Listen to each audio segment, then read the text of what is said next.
Fixing the Falcons, Matt Ryan's vision for his role and a new era in Atlanta. That's the story unfolding in Flowery Branch, Georgia, where the franchise legend has returned, not as a quarterback, but as the team's first ever president of football operations. It's a role created specifically for him by owner Arthur Blank, and it signals a seismic shift for an organization that hasn't seen the playoffs in 8 straight seasons. Ryan, now 41, walked into the job on January 10. He didn't come in with a traditional front office resume. He came in as the 3rd overall pick in the 2008 draft, the guy who spent 14 of his 15 NFL seasons in Atlanta, the 2016 MVP who still sits 9th all-time in passing yards, 10th in touchdowns, and 7th in both completions and attempts. His last snap came with the Indianapolis Colts in 2022.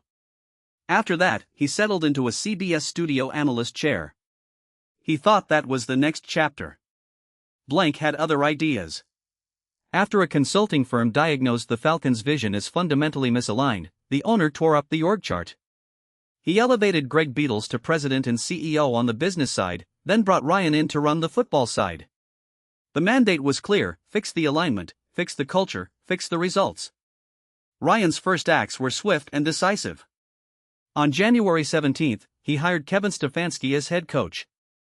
Stefanski, a 2-time NFL Coach of the Year with the Cleveland Browns, was widely considered the top candidate on the market. 12 days later, Ryan landed Ian Cunningham as general manager. Cunningham had been the Chicago Bears' assistant general manager since 2022 and had been on every shortlist for a top personnel job for years. For a first-time executive with zero front office experience, Ryan put together a hiring cycle that veterans would envy. Now comes the daily grind. At the team's second training camp practice, Ryan found himself on the field again.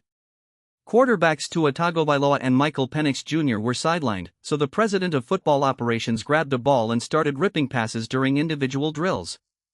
His back was killing him, he admitted with a grin. A week earlier he'd been downhill mountain biking in Jackson Hole with his 3 boys, feeling 20 years old. The body reminded him he's 41. "My back's killing me, guys," he told the staff. But he kept throwing. It was a brief, nostalgic itch scratched through the pain. The real work, though, happens in the office overlooking that practice field.